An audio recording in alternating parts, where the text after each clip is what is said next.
Why are we here? Aspu Palang. I have a mud bath scheduled in 30 minutes. Right, everybody, I'll get straight to the point. We're going to explore 10 fun and diverse scientific facts in under 10 minutes.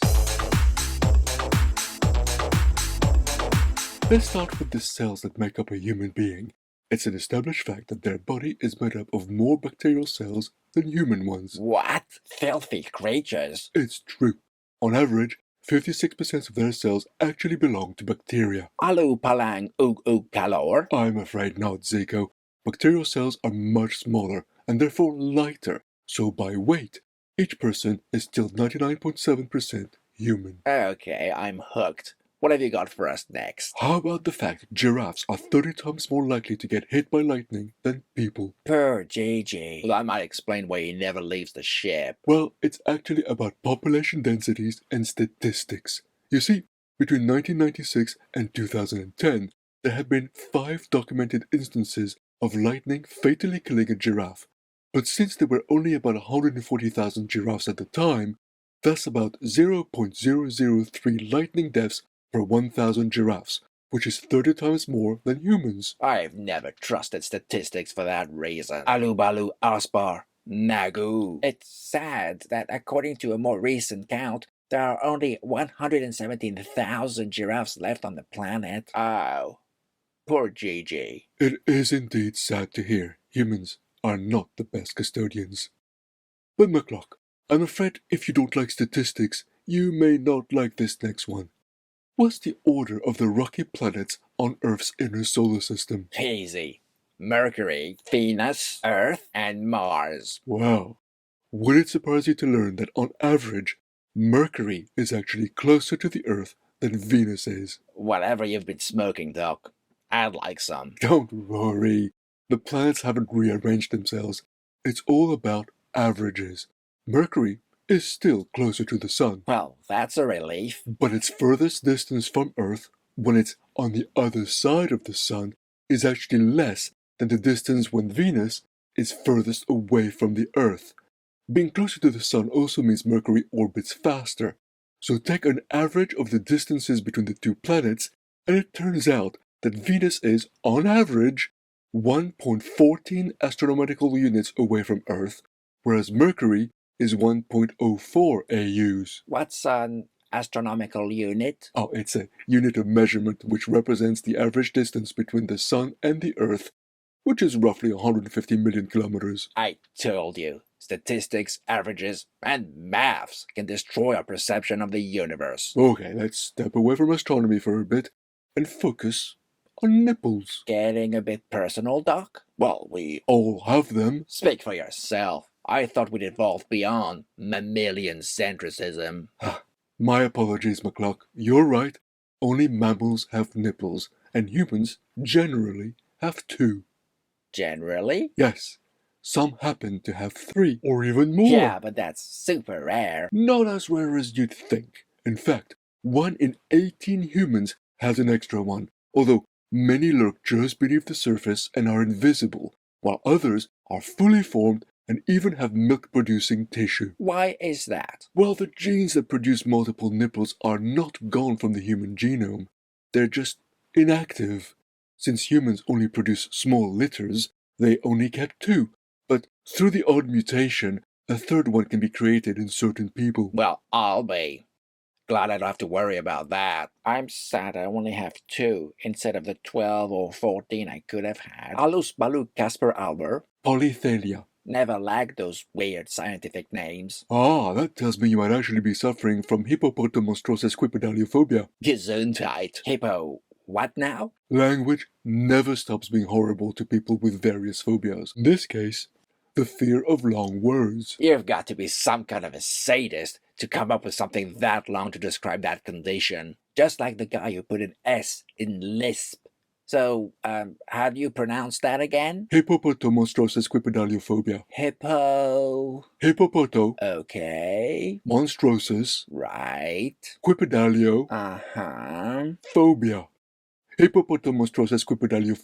I think I'm developing a phobia of that particular word. It was first used in the 1st century BC by the Roman poet Horace who criticized those writers who loved to use long words. So he invented an even longer one. That's irony for you. Okay, how about we talk about your ancestors, McCluck? Leave my family out of this. I'm talking about your very distant ancestors, the dinosaurs. What about them? Well, up until very recently, dinosaurs were depicted as reptiles with scaly skin, like crocodiles. It's in all the movies. Well, a recent amazing find in China unearthed many dinosaurs who had been quickly engulfed during volcanic eruptions.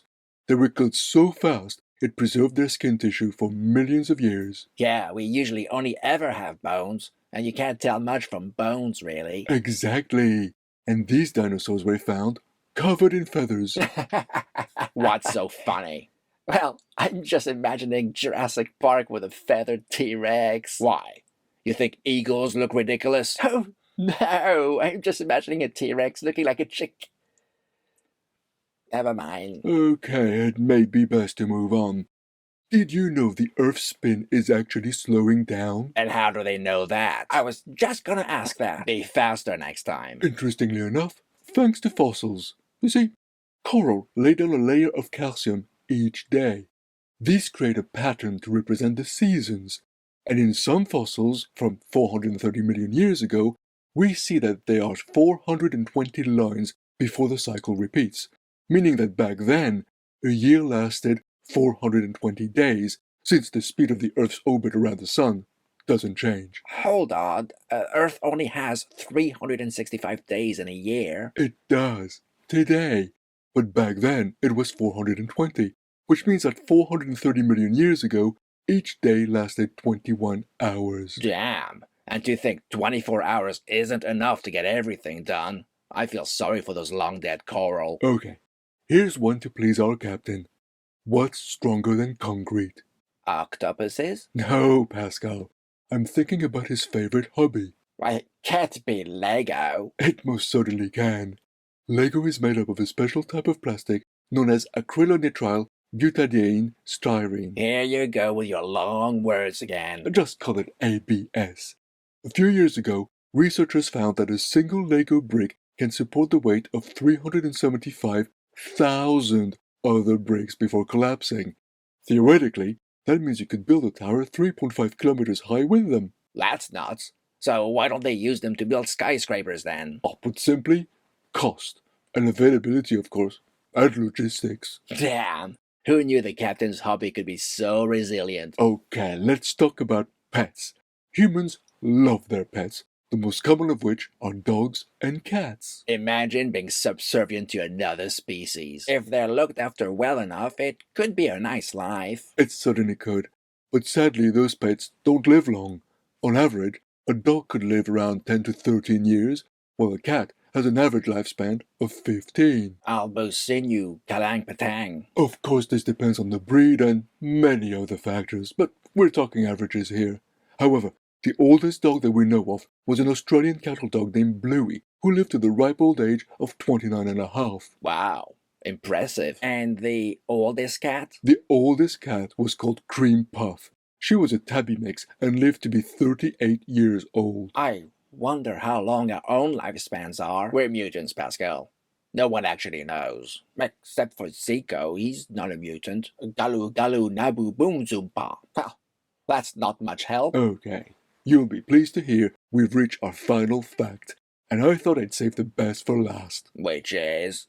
NASA faked part of the moon landing. What? I knew it. Now don't put on your tinfoil hat. It's not as conspiratorial as you might think. NASA did successfully send men to the moon. It's the quarantine afterwards that was really just for show. What do you mean? Before the Apollo missions, humans had never been on another planet, let alone return with rock samples, so they didn't really know if they might come back with alien bacteria or such. Makes sense. So they created a state-of-the-art containment facility where the astronauts and anyone who handled those rocks on arrival would remain for 3 weeks isolated from the rest of the world, just in case. Is poor Kaplang boo-boo gore? Except, it was just theater. What do you mean? Well, think about it. When the Apollo capsule splashed down in the Pacific Ocean, it had to be fully opened to retrieve the 3 astronauts inside, thereby exposing the inside air to the atmosphere. If there were any contaminants, they would have been out and free right at that moment. NASA knew the risks were very low, and did all that mostly to reassure the public. The process was deemed a success, primarily because, it turned out, it wasn't needed. Well, that was fun, Doc. Yeah, thanks. I actually learned a lot, and I still have time for my mud bath. Glad you enjoyed it. Be sure to leave your thoughts in the comments, and we'll explore more of the universe next time. So when you venture off the ship, make sure there's always a taller tree or structure near you, especially when the weather's bad. Thanks, McCluck. That's really good advice. Humans happen to have more nipples than they've told us. 10 Brustwarzen sind besser. Umanosparaktiplu unu no se plu plu. Just try not to sneeze when you go down to visit. Ziko vidvid kabush. I'd say our little intervention was a success, Doc. They're all getting along much better now. Absolutely. Keep being distracted. Soon, my plan will come to fruition.